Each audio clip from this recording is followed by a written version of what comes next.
Olá, bom dia. Está começando Opinião no Ar, notícia com opinião.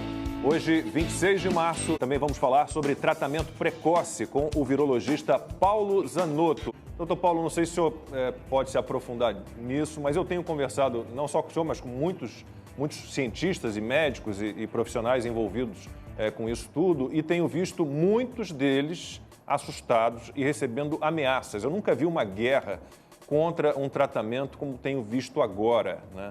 Por que isso, doutor Paulo? Essa é a pergunta mais importante acerca dessa pandemia como um todo. É claro que tem uma agenda política e tem pessoas que realmente acham que esse colapso social e econômico pode facilitar numa competição por relações hegemônicas entre diferentes ideologias e formas de poder. Isso é tão óbvio, é tão descarado e é tão patente que é aquela história de a gente ter as novas roupas do rei, né? Como se a verdade fosse a mentira. Então, eu acho que... Eu não vou comentar sobre isso. O cancelamento é total e completo de qualquer pessoa que se manifesta no sentido de expor essa gigantesca farsa. Então, eu não quero discutir isso aqui. Você sabe muito bem o que está acontecendo. É uma total falta de vergonha. O povo brasileiro está cada vez mais consciente do que está acontecendo. Independente de fact-checkers, de pessoas que tentam controlar o entendimento das pessoas, isso não está acontecendo e as pessoas estão entendendo claramente o que está acontecendo. Isso vai ter uma repercussão extremamente séria. A gente sabe de várias ações importantes acontecendo em vários lugares do mundo, envolvendo cortes e tribunais internacionais, e essa história não vai acabar muito bem para várias pessoas. Eu espero que o povo se organize e entenda que ele tem o direito ao tratamento que ele escolher com relação à liberdade do médico de poder receitar. Eu não vou mais comentar sobre isso. Eu só queria falar um negocinho sobre o lockdown, que é uma coisa interessante. Novamente, quando a gente vai criando narrativas improvisadas e que interessam a reposição hegemônica, a gente geralmente desvia completamente da ciência, que é tão usada hoje em dia de maneira completamente absurdamente incoerente. O coronavírus, o SARS-CoV-2, de onde é que ele vem, pessoal? Ele vem de morcegos. Como é que vivem esses morcegos e como é que eles se espalham entre os morcegos? Em cavernas. Os morcegos voam durante o dia, no final do dia eles se concentram em cavernas e ficam se lambendo e passam vírus um para o outro. Então esse é um vírus que é desenhado, desculpe, mas existe uma pessoa chamada Charles Darwin que mostrou uma relação muito importante na realidade, que é a evolução. Esse vírus evoluiu, senhores, para ser transmitido em ambientes confinados. Essa é a biologia dele. E isso está sendo desprezado pelas construções e narrativas improvisadas que servem a agendas de reposição hegemônica, mas que não respeitam a ciência, não respeitam o conhecimento que a gente tem da biologia, não respeitam o entendimento de evolução, absurdamente falaciosos. Entendeu? Então, deduzam daí o resto. Num país como o Brasil, que tem 15 milhões de pessoas vivendo em favelas, né, as nossas cavernas, elas, né, abrigam muita gente. São 8, 9, 10 pessoas num cômodo, às vezes. Doutora, eu sempre tenho um pouco de dificuldade em acreditar, a gente coloca tudo como se fosse, né, como se fosse na conta das narrativas, mas o fato é que mais de 150 países pelo mundo adotaram e continuam adotando lockdown. E a gente não está na fase inicial mais da doença, né? A gente já está numa fase que a gente tem um ano de literatura, de experiências produzidas pelo mundo inteiro e esses mesmos países, quando a transmissão comunitária, quando o contágio aumenta, eles recorrem de novo ao fechamento porque agem pela lógica e dizem que como as pessoas são vetores do vírus, quanto mais a gente se encontra, né, quanto menos distanciamento social se tem, mais se transmite o vírus. Essa é uma lógica, parece ser uma lógica muito simples por trás do lockdown e os números mostram que muitos países que adotaram de maneira mais eficaz... É a minha pergunta para o senhor.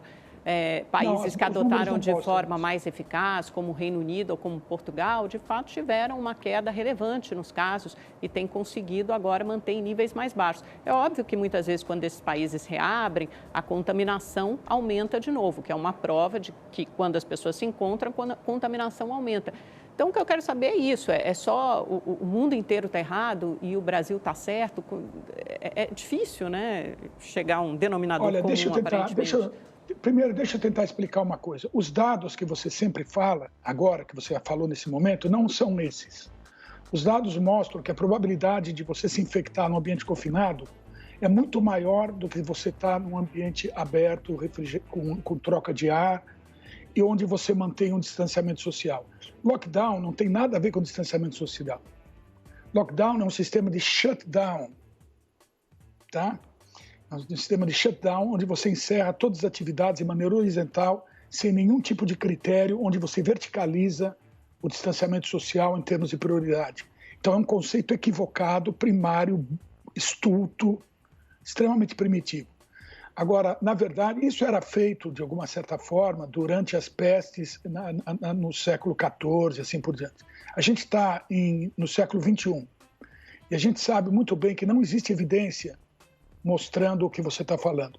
Muito pelo contrário, a evidência é quando você confina pessoas, e a evidência, inclusive, começou a sair de Nova York no ano passado. Não é verdade, doutor, Onde existem se milhões percebeu de que estudos, eu falo com estatísticos todos os dias que me apresentam estudos de quando você reduz a mobilidade urbana, você consegue ter efeitos em diminuição do número de internações Mas e é de lógico, casos. mas é lógico.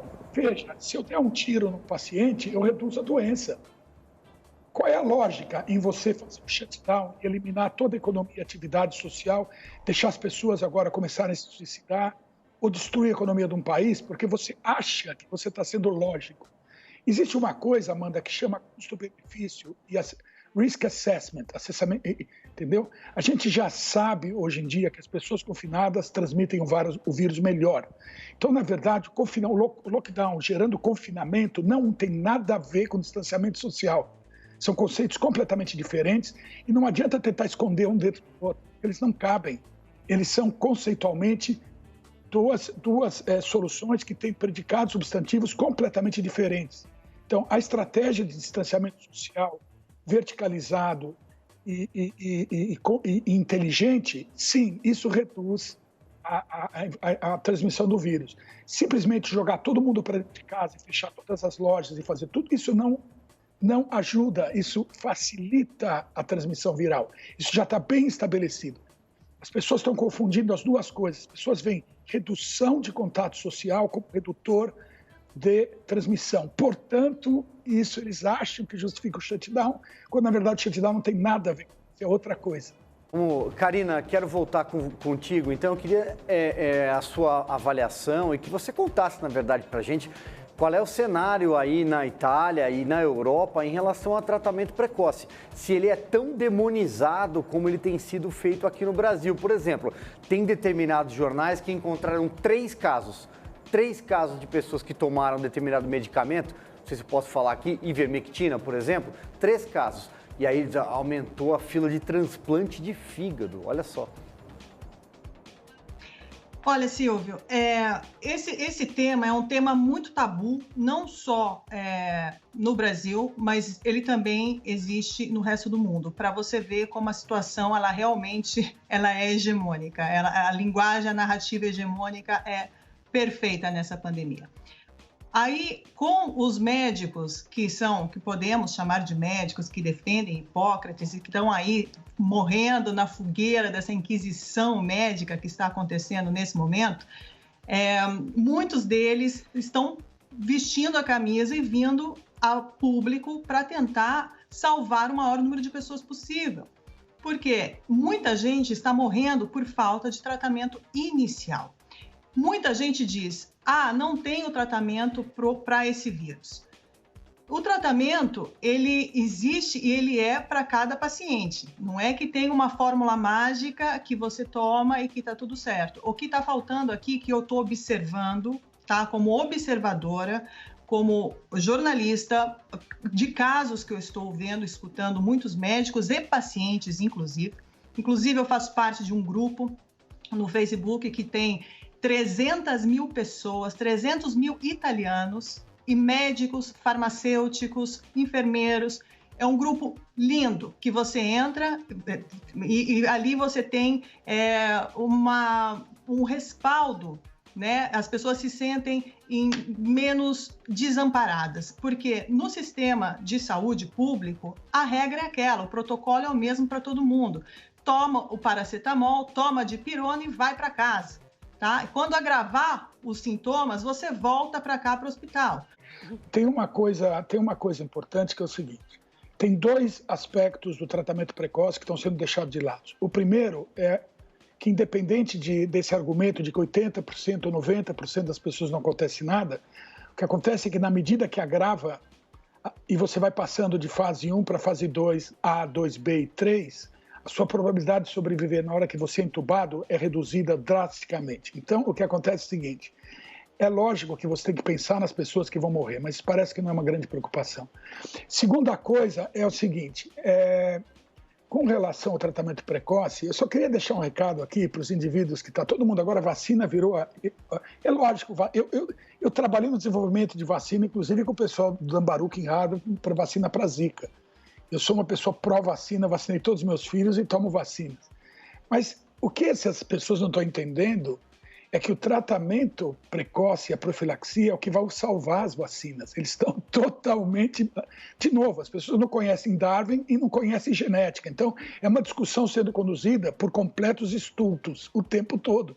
Todos eles vestidos de cientistas. É uma loucura. Deixa eu explicar uma coisa para vocês aí. Vacina, antes de você vacinar, você tem que ter certeza que a pessoa não está infectada. A gente está trabalhando com 81 mortos do surto de febre amarela que aconteceu há 2 anos atrás, no qual a gente tem vários casos de pessoas que morreram depois de ser vacinadas e que a gente percebe que elas estavam com o vírus selvagem, silvático dentro delas. Então, o que acontece? Quando você vacina uma pessoa e ela já está infectada, o tempo da vacina de gerar uma resposta imune não é compatível com a infecção. Portanto, a fraca resposta à vacina vai jogar contra a vacina. Porque se ela foi infectada antes, o vírus vai escapar da vacina. Se ela foi infectada logo depois da vacinação, antes de receber o reforço, que agora querem atrasar para 3 meses depois, essa imunidade subneutralizante gerada por uma vacina vai selecionar variantes que escapam da vacina. Então, senhores que estão ganhando aí bastante dinheiro vendendo vacinas, que eu admiro isso, acho uma maravilha a gente ter economia de mercado e ter pessoas ficando ricas quando fazem coisas boas. Mas vocês vão perder seus produtos, porque vocês vão estar usando a vacina durante um surto onde a probabilidade da pessoa ser infectada logo depois da vacina é muito alta. E todas as pessoas imunossuprimidas ou gerando anticorpos subneutralizantes vão selecionar variantes de escape que vão queimar a sua vacina. Então pensem um pouco, se vocês forem minimamente inteligentes e tiverem interesse em manter seus negócios funcionando, pensem que vocês precisam tratar as pessoas para que a vacina seja eficaz e seja protegida. E, doutor Paulo, então aproveitando esse gancho, de tudo que a gente tem aí, ivermectina, hidroxicloroquina, a proxalutamida, o senhor até me enviou um estudo outro dia sobre a proxalutamida, é caso a caso, tem um protocolo, tem um kit, essa história de que atinge o fígado, que dá problema no coração, o que o senhor tem a dizer sobre tudo isso? Eu já falei o que eu tinha que ter dito, Lacombe. Essas narrativas todas, elas são geradas justamente por algum outro interesse. A ciência que todo mundo fala, ela é bem clara, né? Na medicina, de uma maneira geral, para 90% das atuações médicas, não existe evidência nível A, que agora todo mundo aprendeu a pedir isso, a exigir, virou a nova bandeira aí da narrativa que está tentando se manter hegemônica. Não existe. E você tem hoje em dia mais de 200 trabalhos mostrando, 67%, 70% deles, mostrando que a terapia precoce é eficaz e eficiente usando moléculas reposicionadas. Existe uma grande quantidade de moléculas agora.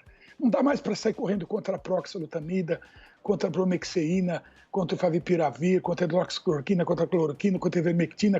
Tem uma coisa, a coisa vai saindo de todo lado, eles não têm como segurar. Então, o que eles fazem imediatamente é começar a gerar coisas louquíssimas. 3 casos de pessoas que tomaram paracetamol, mas na verdade foi a ivermectina que fez. Veja, eu preciso de 20 vezes a dose de ivermectina para causar lesão causada por 2 vezes a dose de paracetamol. O que está sendo tomado? Ivermectina ou paracetamol em grande escala? Senhor, então, eu já falei sobre isso aqui. Se a gente for ler a bula do paracetamol, de pirona, a gente fica assustado e acha que vai morrer. Tem jornal que achou 3 casos. 3 casos de um país de 210 milhões.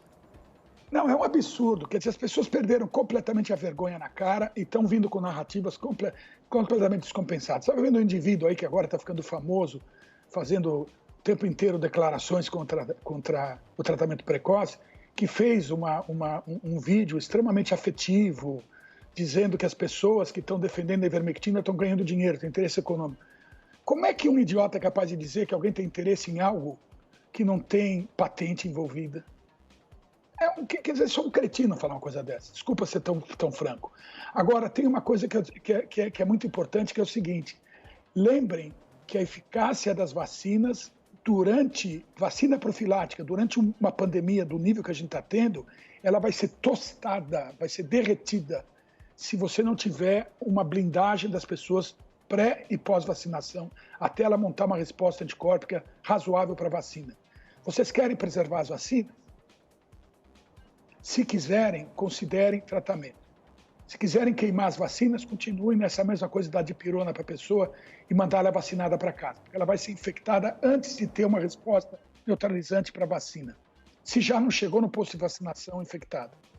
Doutor Zanotto, eu tenho uma pergunta muito simples. Por que as principais agências de saúde do mundo, FDA, NIH, CDC, que é o Centro de Controle e Prevenção de Doenças, tanto dos Estados Unidos como Europa, a EMA, que é a Agência de Medicamentos Europeia, quer dizer, todas as mesmas agências que aprovam as vacinas, não aprovam nenhum desses componentes que o senhor citou, ou pelo menos os mais conhecidos, ivermectina, hidroxicloroquina, do tratamento precoce. Pelo contrário, se você entrar no site dessas agências e observar o protocolo para tratamento de Covid, todas elas trazem expressamente escrito que esses medicamentos são considerados ineficazes, que vários estudos já comprovaram que eles são ineficazes. Nem o próprio laboratório que produz a ivermectina, a Merck, considera o medicamento para tratamento da Covid. Seria o maior interessado em que ivermectina fosse usada. Quer dizer, todas essas agências de saúde estão erradas?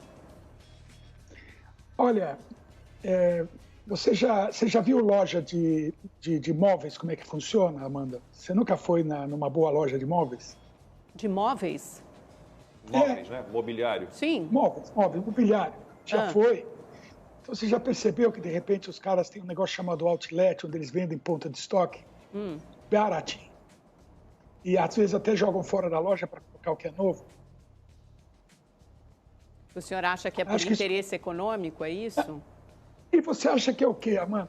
Eu acho que é ciência, eu acho que é saúde, doutor. Eu acho que todo mundo quer achar um tratamento para essa doença que afeta negativamente todos os países. Todo mundo perde com a Covid, economicamente o mundo perde, né? Eu acho que é do interesse de todo mundo achar um tratamento, uma vacina.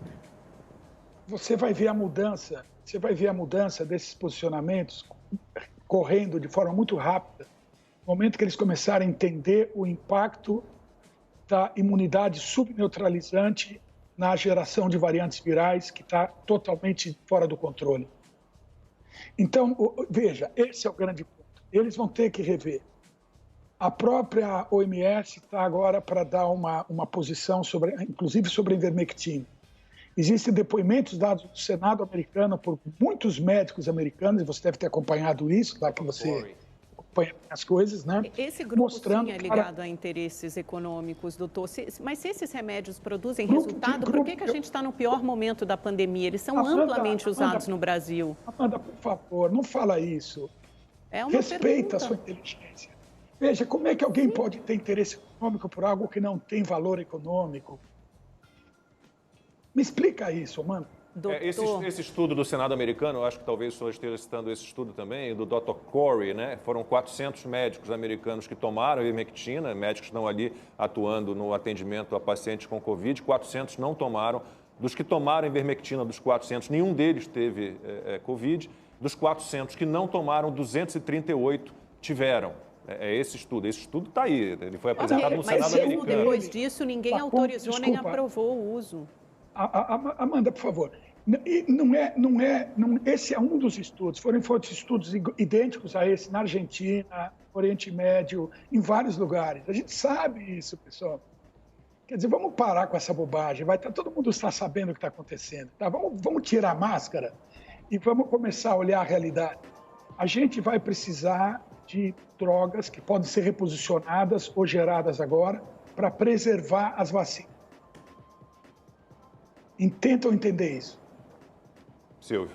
Se a gente não tiver uma maneira de conter o vírus e esperar que a pessoa consiga construir uma resposta imune completa com 2, 3 doses vacinais sem estar exposta ao vírus, a gente vai fracassar todo o esforço de vacinação.